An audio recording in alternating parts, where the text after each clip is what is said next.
Welcome into the install with Greg Cosell of NFL Films. It is officially draft month. Praise the football gods above. We only have 3 more weeks until we can get this thing underway. Greg, it's the worst kept secret in the NFL, it seems, that Cam Ward is going to be a member of the Tennessee Titans with the #1 overall pick. And fortunately for us, today we're talking quarterbacks. Well, you know what? Let's do this. I got a thought here. Since the install on May 2nd, and they do take Cam Ward, let's leave Cam Ward alone for the moment Hmm. because we don't want to, we don't want to leave our game in the locker room right now. We want to have, let the people come to the install and then we'll talk about Cam Ward in detail. I will Oh, just it's say like this. Greg knows how to do this. It's this Yeah. man is very, very savvy at this point, and he's right. You're going to want to be there in the house on Friday, May the 2nd, in the analog room when we are breaking down the Titans 2025 free agent acquisitions and, of course, the draft class, which very much expects to feature one quarterback out of Miami. So I think I'm with that, Greg. They're flying to Colorado tomorrow, to Boulder tomorrow, for Shedeur Sanders, Travis Hunter, and the rest of the Colorado Prospects Pro Day. But, as far as I'm concerned, that's just the keeping up of appearances. Well, it's funny. As you know, I do get to talk to some coaches, and everybody's different, and nobody's right or wrong right now because you don't know. There's so many variables. Actually, this is a good conversation to have, Buck. There's so many variables when it comes to young quarterbacks, rookie quarterbacks coming into the NFL. I personally believe that Cam Ward has really high level traits, and we'll get into greater detail on May 2nd. But what most quarterbacks they become very much a function of team, scheme, how they're coached, so many other factors that go beyond just, oh, he throws a nice ball, and I think that the quarterback discussion, because of the way that the position has evolved in the NFL, becomes a really fascinating one because there's different kinds of quarterbacks that need to be coached in specific ways and need to be deployed within the context of a team and an offense in specific ways. Not everybody can be deployed the same way. And I think that's one of the things about coaching. I mean, this goes back a long way, and maybe there's people listening who are older who can appreciate this. I've been doing this a long time, so I know, but obviously I assume everybody listening knows who Joe Montana and Dan Fouts are. I think if you're a football fan, you know who they are. I would assume most people listening know who Bill Walsh was. And I was fortunate to spend a lot of time with Bill Walsh. And we know that Joe Montana was one of the 2 or 3 best quarterbacks of all time. But I remember Bill Walsh telling me that because he coached Dan Fouts for 1 year in 1976. And then, of course, he coached Montana, for many years, and they won Super Bowls together. But I remember Walsh telling me that Montana couldn't make some throws that Dan Fouts could make, so they didn't have those in their offense. And Yeah. if you say that to people, they go, "Oh my God, what do you mean, Joe Montana? He's one of the greatest ever." But see, that's where coaching and understanding what your quarterback is, what he isn't, how you need to construct him within the rest of your offense and the rest of your team. All those things matter that go beyond just what his traits are. And I think that is very often what separates quarterbacks. And I'll give you another great example. I did not love J.J. McCarthy's tape coming out of Michigan last year. I didn't love it. I didn't mean I didn't think he could play in the league. There were some things that I thought he really needed to clean up and work on that were problematic. He played one preseason game before he got hurt. He went to Minnesota, as most people know, with Kevin O'Connell, who's really good.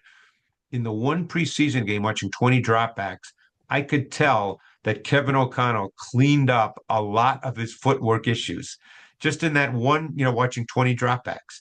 That stuff becomes really, really important.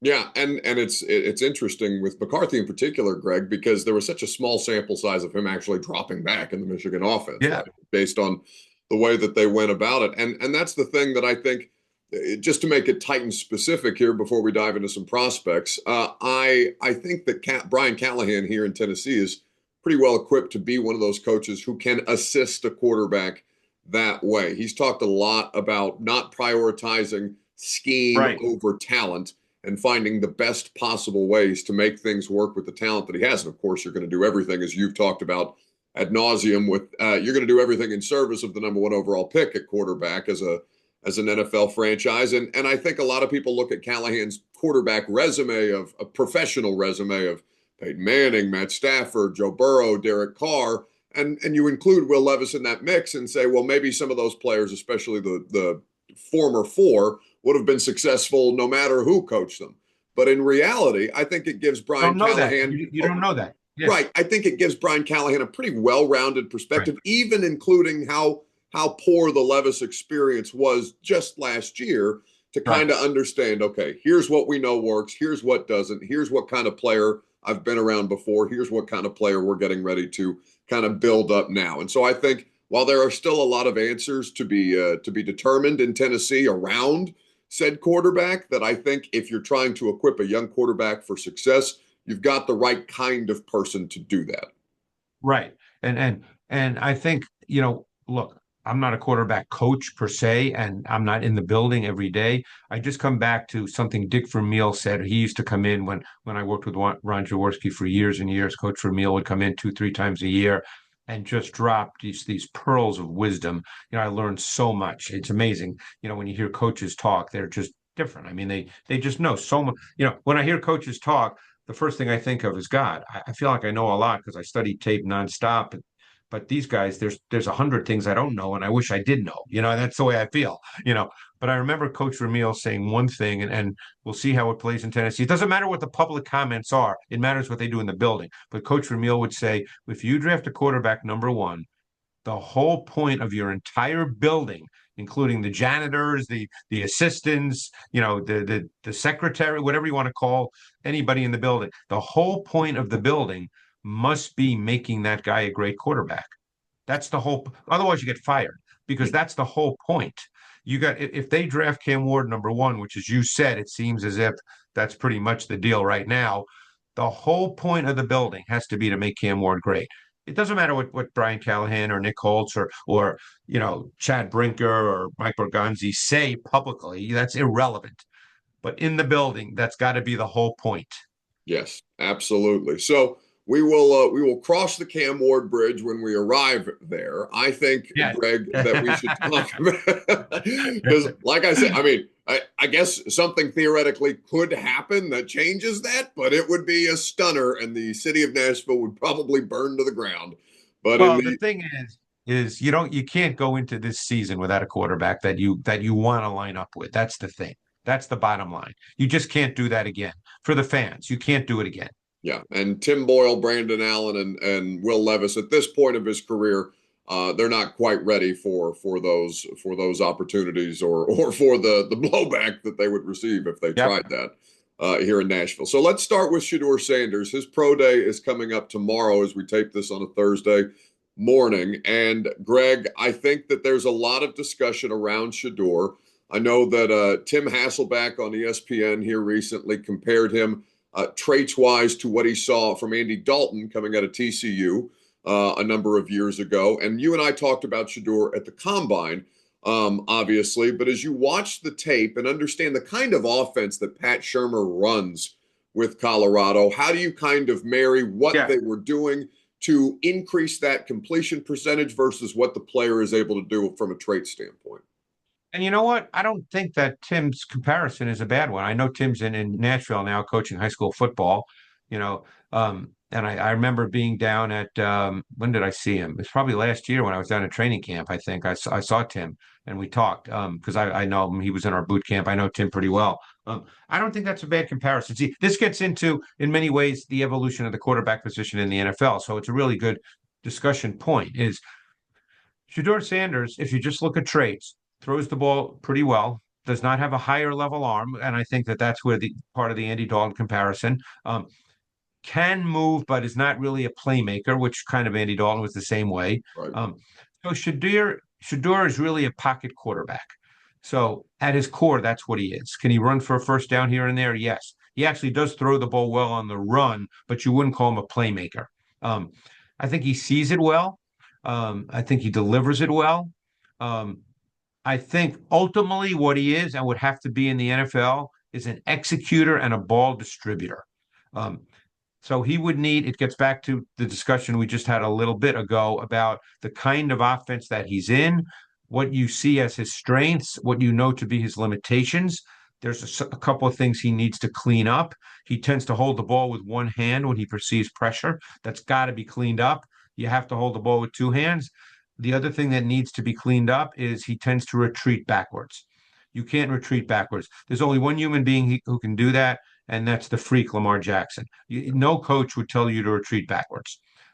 So there's a lot to like about him, and there's some things that need to be cleaned up. But at his core, he's a pocket quarterback who needs the system to work. He needs to execute the system at a high level, and that involves pre-snap and post-snap. It's not just dropping back and throwing a ball. He does throw a nice ball, but he does not have higher level arm strength.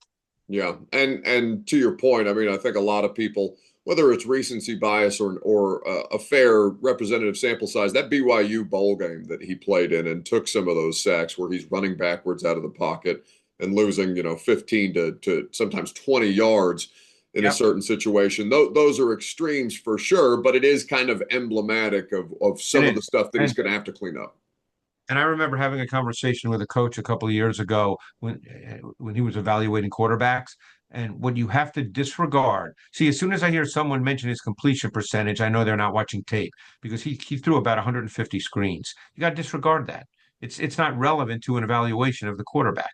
Yeah, are there screens in the NFL? Sure. But I mean, they're not going to be that many, and it's not foundationally what the NFL is about. Whereas in college, it's so much more foundational to what the college passing game is. So he completes 74%. That's an irrelevant number. You can almost, if you're watching tape, I've had coaches tell me they don't even look at those plays because they're not really relevant in making a projection or transition of what a quarterback will be at the next level. So Greg and I, just for the audience's reference, we don't do a whole lot of conversation on the front end because we like to make these things organic. So Greg, as I told you we were going to talk about quarterbacks today, but I didn't tell you necessarily where I wanted to go with the quarterback discussion, other than I knew we were going to talk about Shador and maybe a little bit of Right. Cam. But as you look at the prospect evaluation and the tape study that you've done, it does seem that there is some level of debate once you get past the top two about who the third best prospect in this class is. And there's a couple of different guys who have some interesting traits here. And I wonder where Jalen Milroe, the Alabama quarterback, Yeah, kind of falls in the mix for you at this point. he could be the most intriguing guy. And you know what? I know that a lot of people said that he didn't have as good a year this year as he did in 2023. I watched his tape. I would disagree with that. I think the reason that people say that is because he happened to miss some deep throws that he made the year before. The year before, it seemed like he made every deep ball throw. This year he missed those. But in terms of growing into the position, being able to see it better, being able to throw it with a little bit better sense of time. He's not there yet, but I thought there were clear flashes where he was a little bit better. But he's a fascinating guy because he is so dynamic as a runner. I mean, that changes the way defenses play. You get a lot of one-on-one matchups on the outside. Think of the Eagles, and I'm not trying to make a direct comparison to Jalen Hurts. Milroe is a far more explosive runner than Hurts. But you could make the argument that they're somewhat similar in how defenses have to play, Buck, because what do the Eagles get a lot? They get one-on-one matchups on the outside because defenses have to play a certain way when the quarterback run game is a big factor, and that cannot be overstated. Milroe is a dynamic, explosive runner with the football and has a body that, I mean, he is put together. So, to me, in many ways, Milroe is the most fascinating quarterback in this draft after Ward. And again, that doesn't mean I'm saying he's going to step in year one and be a great player. Who knows? Because now you have to build your system around him to help him grow. Yeah. Okay. You can't draft Milroe and say, oh, you're going to be a pocket quarterback. That's what we're doing. You've got to build your system that accentuates what he does well at the same time. And this is not easy. I'm not saying it like I know the answer to this, Buck. I don't want people to think, hey, I got it figured out. But you've got to allow him. It's almost what Washington did with Jaden Daniels. They allowed him to continue to grow as a pocket quarterback, but at the same time, they were able to deploy his great running ability, and that became a factor in gains. So, and again, I'm not making a direct comparison between Milroe and Daniels. I'm just talking about what you have to do with Milroe if by chance he gets drafted and whatever team drafts him and they go, let's say he's a surprise pick. I have no inside information. I don't want people to think I do. Surprise pick, the Steelers take him. Yeah. and they decide, okay, he's going to be our starting quarterback. Then you've got to build your offense a certain way to try to let this kid develop, but at the same time allow him to make the to play the way he's comfortable playing. Yeah, and I think it's important as you reiterated there that it's not a prospect comparison, but it's a circumstantial comparison, right? That's a great In way to say it. Great way in to say it. order to kind of see this player succeed or reach whatever heights Right. he might be able to reach in the NFL. To your point, I'm fascinated to see where he goes, where he lands, the coaching staff that's going to be able to work with him because Yep. he's a fun player to watch, man. And I think that there And is some team in the league who is going to love him, Greg. and he I happen to know someone in the office at Alabama in the Alabama football program. And I was told he's an unbelievable kid, that he's incredibly smart, sometimes too smart, thinks through too much instead of just kind of letting it happen, you know. And but he throws the ball. I mean, I stood on the field at the combine, 10 feet away, and it comes out of his hand now. This kid can throw the football. Yeah.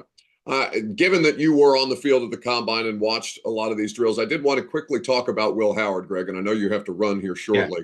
But Will Howard, who won a national championship at Ohio State, had as good a college football playoff run as I think any player Yeah. participating in the college football playoff did. Then he goes Yep. to the combine and he does poorly in the throwing drills. Certainly not up to expectation. Certainly not up to his expectation. You try not to let those things color too much of the No. evaluation. I know you don't, but as you watch him on tape, how difficult is his evaluation, given that you understand he's throwing to three professional wide receivers in that offense? Yeah, I mean, I think he's got some arm strength limitations that clearly show up on tape. He can't really drive the ball with higher level velocity. Um, but he very efficiently ran a really well schemed passing game. Don't forget it was Chip Kelly. I mean, it precisely defined the reads and throws, a lot of two-man concepts to the boundary, a lot of flood, which is a concept. It's a three-level stretch concept, which they got to in multiple ways, which were really cool to watch on tape. I think he showed poise, he showed patience in the pocket to go through possessions. I think he has a great sense of how to play. He knew when to check it down so that the back could get positive yards. In other words, he didn't check it down late where all of a sudden the back caught the ball and the underneath defender just drilled the back. He had a really good sense of, oh, what I'm looking at on my route concept's not there. Let me check it down. And then the back would run for 12, 13 yards. So, that stuff keeps an offense on schedule. Now, you wouldn't say he's a playmaker, but he does give an offense situational design runs. And he's tough. He's competitive. He just maybe he's just limited as a thrower. I mean, it's hard for me, and I could well be wrong. And it's just hard for me to look at Will Howard and say he's a starting quarterback in the NFL. Um, that's just my sense. And I watched him last year at Kansas State, and I watched him this year at Ohio State. It is going to be curious to see where a lot of these quarterbacks fall, even Shador, Greg, because there's no guarantee that he goes really guaranteed to go anywhere. But we have an idea, given that he's the second best quarterback prospect in the draft, that he will be a first round player, even though maybe the tape in any given year, if all things were equal, might not Right. mean that he's a first round pick at this point in time. But I Well, know you're getting. he's all over the board because I spoke to a coach who's been in the NFL for 30 plus years, and he came right out and said, there's only one starting quarterback in this draft, Cam Ward. Everybody else is a backup. And that's a coach who's been in the league for 30 years. Now, that doesn't mean he's right. We're all watching and evaluating. He could be right, maybe, but we'll see how it all plays out. If it was an exact science, we'd be a hell of a lot better at the quarterback evaluation at this Yeah. point in time as a league. But Greg, I always appreciate your insights and thank you for talking about these players today. And thank you for keeping our cards close to the vest where it Oh regards no, the. we want to keep the Cam Ward conversation for May 2nd at the Hutton Hotel. I'm doing a little promotion here, as you can tell. That sports talk radio gene I've got is rubbing off on Greg. He's Yeah, spending yeah, too much yeah, yeah. time around me. 1045thezone.com is where you get those tickets. We are over halfway sold out. And I know as soon as we are now in the month of April, those tickets are going to go a lot faster. Greg and I are so looking forward to hanging out with you guys. 1045thezone.com is where you get them tickets. There are still a few $30 tickets available, though the VIP options are still available as well. Greg, enjoy the conversation as always, and look forward to talking some edge players with you next week. Thanks, Buck. Appreciate it.